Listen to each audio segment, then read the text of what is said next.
अस्सलामुअलैकुम। मैं उम्मीद करती हूँ कि आप सब लोग खैरियत से होंगे। मैं हूँ आपकी टीचर राबिया सलीम। जी, तो आज का हमारा टॉपिक है प्रॉपर्टीज़ ऑफ रियल नंबर्स। जी, रियल नंबर्स क्या है? हम फर्स्ट लेक्चर में पढ़ चुके हैं कि the union of rational and irrational number are called real numbers. मतलब अगर रैशनल और इर्रेशनल नंबर का यूनियन ले लिया जाए तो वो रियल नंबर्स बन जाती हैं। यूनियन आप छोटी क्लासेस में पढ़ चुके हैं, यूनियन एंड इंटरसेक्शन के बारे में। तो अगर हम यूनियन ले लेंगे रैशनल एंड इर्रेशनल नंबर तो वो हमारे पास क्या आ जाएगा? Real numbers. यूनियन अगर हम ले लें रैशनल इर्रेशनल नंबर्स का तो हमारे पास क्या आ जाएगा? Real numbers. जी, तो properties of real numbers. Properties of real numbers के बारे में हम देखें तो there are basically 11 properties of real number. ठीक है, 5 एडिशन की है, 5 मल्टीप्लिकेशन की एंड डिस्ट्रीब्यूटिव। 11 प्रॉपर्टीज़ को अगर हम इकट्ठा करके बोलें तो ये एक फील्ड बन जाती है। जी, तो अब हम प्रॉपर्टीज़ का जिक्र करते हैं। तो हमारे पास है addition laws and multiplication laws.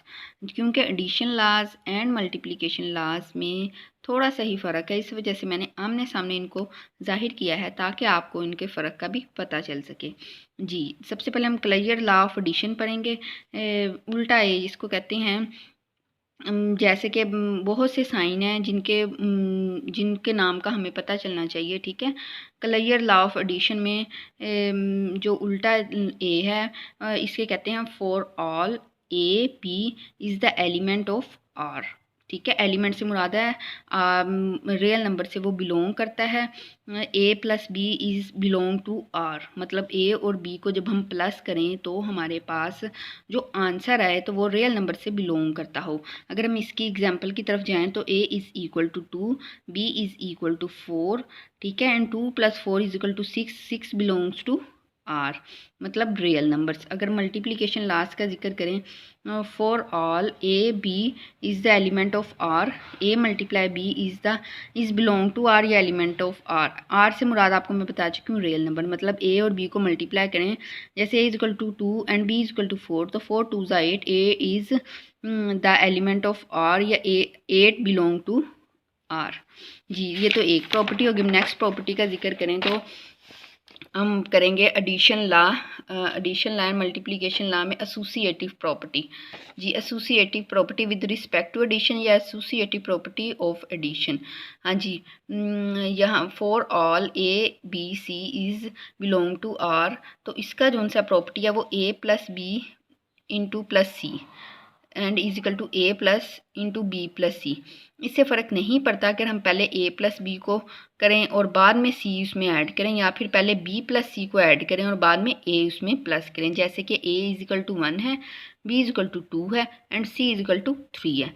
तो 1 + 2 3, और ये वाला 3 इसमें बाद में ऐड किया 6 आ गया। यहाँ पर 3 + 2 पहले किया 5, 5 में 1 प्लस किया तो हमारे पास 6 आ गया। 6 इज़ इक्वल टू 6। और अगर हम multiplication associative law with respect to multiplication करें, for all A B C is the element of R, is the element of R A multiply by B multiply by C और A multiply B multiply by C. मतलब अगर हम पहले ए multiply by B करें और बाद में सी को मल्टीप्लाई करें, या ए बी मल्टीप्लाई बाय सी करें बाद में ए को मल्टीप्लाई करें, तो आंसर इनका सेम आना चाहिए। जैसे 1 multiply by 2 is equal to 2 multiply by 3, 3 2 ज़ा 6, और 3 multiply by 2 multiply by 1 is equal to 6। ठीक है, वैसे तो ये मैथ का रूल है कि पहले ब्रैकेट्स को हल करते हैं, इसलिए पहले ब्रैकेट्स को हल करें, चाहे हम ए प्लस बी को कर लें चाहे बी प्लस सी को कर लें, आंसर हमारा सेम आएगा। जी, नेक्स्ट प्रॉपर्टी है additive identity. Additive identity, additive identity से मुराद है शनाख्त या पहचान। इससे मुराद ये है कि अगर हम कोई भी हमारे पास नंबर है उसमें हम कोई भी नंबर ऐसा नंबर ऐड करें कि वो चेंज ना हो। जैसे कि for at all A is the element of R, E उल्टे ई से मुराद है देयर इज एग्जिस्ट, जो इधर ही मौजूद है, zero is the element of R. मतलब हमारे पास ए है, उसमें अगर हम 0 प्लस कर दें तो फिर भी ए रहेगा, अगर 0 में ए प्लस कर दें फिर भी हमारे पास ए ही रहेगा। 3 + 0 इज इक्वल टू 3, मतलब 3 में 0 ऐड कर दें तो 3 ही रहेगा, अगर 0 में 3 ऐड कर दें फिर भी 3 रहेगा, मतलब 3 ने अपनी पहचान नहीं खोई। अगर हम मल्टीप्लिकेटिव आइडेंटिटी का जिक्र करें तो for all A is the element of R, there exist is the element of R. अब इसकी भी मल्टीप्लिकेटिव आइडेंटिटी से मुराद ये है कि अगर हम कि कोई भी हमारे पास जो एलिमेंट है उसको किसी ऐसे नंबर से मल्टीप्लाई करें कि वो अपनी शनाख्त ना खोले। जैसे कि ए को अगर हम 1 से मल्टीप्लाई करेंगे तो वो यही रहेगा, या 1 को ए से मल्टीप्लाई करेंगे तब भी वो यही रहेगा। इसकी एग्जांपल की तरफ देखें तो 3 multiply by 1 is equal to 3 and 1 multiply by 3 is equal to 3। जी, तो नेक्स्ट हमारे पास जो प्रॉपर्टी है वो एडिटिव इन्वर्स या मल्टीप्लिकेटिव इन्वर्स है। एडिटिव इन्वर्स की तरफ देखें तो for all A is the element of R there exist minus a is the element of R. हाँ जी, इन्वर्स का मतलब क्या है? इन्वर्स का मतलब ये है मुखालिफ। आपके पास कोई भी एक साइन है उसके मुखालिफ चलना। जैसे कि अब ए को अगर हम किसी ऐसे साइन के साथ, या ए प्लस है ना, उसका मुखालिफ माइनस के साथ इसको ऐड करेंगे तो ज़ीरो आंसर आएगा। ठीक है, अब ये प्लस माइनस ए में से ए माइनस किया ज़ीरो। इसी तरह अगर हम इसकी तरफ देखें तो माइनस ए में ए प्लस ए ऐड करें तो फिर भी प्लस माइनस ज़ीरो आएगा। जैसे कि 7 plus minus 7 plus minus 7 minus 7 zero, इधर -7 प्लस माइनस और ये ज़ीरो आ गया। मल्टीप्लिकेटिव इन्वर्स का जिक्र करें तो for all A is the element of R there is exist 1/a is the element of R. Multiplicative inverse से मुराद ये है कि हमने इसके उल्ट चलना है। तो जैसे कि अगर आपके पास ए है तो अगर इन्वर्स का जिक्र करें तो ए है तो वो 1/a हो जाएगा। जैसे कि प्लस का इन्वर्स माइनस है तो मल्टीप्लाई का जो सा इन्वर्स है वो डिवाइड हो जाएगा। ए 1/a इसका इन्वर्स हो जाएगा। तो ए को जब हम मल्टीप्लाई करेंगे 1/a के साथ तो ए से हो जाएगा कैंसिल, हमारे पास 1 रह जाएगा।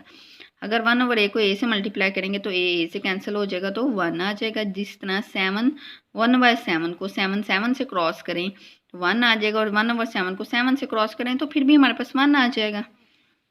जी, तो नेक्स्ट प्रॉपर्टी की तरफ चलते हैं जो कि है हमारे पास commutative law with respect to addition.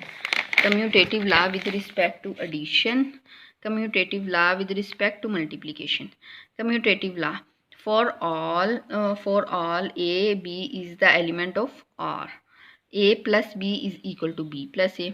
मतलब ये कि अगर आप ए को बी में प्लस करें या बी को ए में प्लस करें आपके पास सेम जवाब आना चाहिए। जैसे कि 6 + 7 है, 6 और 7 को प्लस करें तो 13 आ जाएगा, 7 और 6 को प्लस करेंगे तब भी 13 ही जवाब आएगा।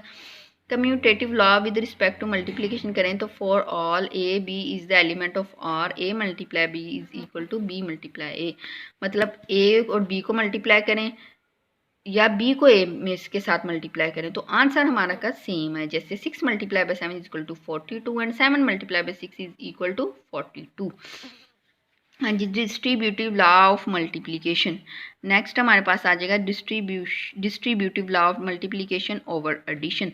ये हमारी लास्ट 11 प्रॉपर्टी है। ठीक है, for all A B c is the element of R. ठीक है, a multiply b into B plus c is equal to a b plus a c. इसी तरह अगर यहाँ पर करें a plus b multiply by c, a c plus b c. ये ऊपर वाली जो सी है हमारे पास इसको कहेंगे left distributive law of multiply over addition. इसे हम कहेंगे right distributive law of multiplication over addition. अब इसकी अगर हम एग्जाम्पल की बात करें तो a is equal to 5, b is equal to 6 and c is equal to 7। Left distributive में अगर हम करें तो a multiply b plus c is equal to a b plus a c. Right distributive करें तो ए plus b multiply by c is equal to a c plus b c, मतलब a c b c. जी, 5 multiply by 6 plus 7, 6 plus 7 13, 13 में 5 multiply किया तो 65 आ गया। 6 5 ज़ा 30 और 7 5 ज़ा 35, 35 और 30 को प्लस किया तो 65। इस तरह अगर यहाँ पर देखें तो 5 + 6 is equal to 11 multiply by 7 77, 7 multiply by 5 35, 6 multiply by 7 42, इनको प्लस किया तो 77 आ गया। जी। तो distributive law of multiplication over addition एक ये है हमारे पास, इसमें left distributive law of multiplication over addition and right distributive law of multiplication over addition आ जाता है। जी, तो लास्ट अगर इसकी एक और प्रॉपर्टी जो कि इसलिए कहते हैं 11 में 2 प्रॉपर्टीज़ हैं, distributive law of multiplication over subtraction भी आता है, लेकिन बहुत से जो उनसे मैथ्स की बुक्स में इसको एक प्रॉपर्टी ही कहा गया है। तो लेकिन मैंने समझाने के लिए अलहदा से एक प्रॉपर्टी लिख दी है ताकि पॉजिटिव एंड नेगेटिव में आपको फ़र्क पता चल सके। Distributive law of multiplication over subtraction. जी, a multiply b minus c और ए बी माइनस ए सी। ठीक है, अब देखें ना सिंपल, यहाँ पर देखें, यहाँ पर मल्टीप्लाई के बाद यहाँ प्लस है और यहाँ पर प्लस और यहाँ मल्टीप्लाई है, यहाँ पर भी क्या है प्लस प्लस। सिंपल आपने इसमें ये फ़र्क है, जहाँ मल्टीप्लाई उधर मल्टीप्लाई रहना और जहाँ पर ऊपर प्लस है वहाँ पर आपने माइनस लगा देना है। मल्टीप्लाई ने अपनी जगह पर ही रहना और प्लस की जगह बस माइनस आ जाना है। जी, तो a multiply by b, a multiply into b minus c और ए बी माइनस ए सी, इसको कहते हैं लेफ्ट डिस्ट्रीब्यूटिव लॉ। और ए minus B multiply by C और ए सी माइनस बी सी, इसे कहते हैं राइट डिस्ट्रीब्यूटिव लॉ। जी, तो मैं उम्मीद करती हूँ कि आपको ये प्रॉपर्टी समझ आ गई होंगी। इसके साथ ही इजाज़त दीजिए, अल्लाह।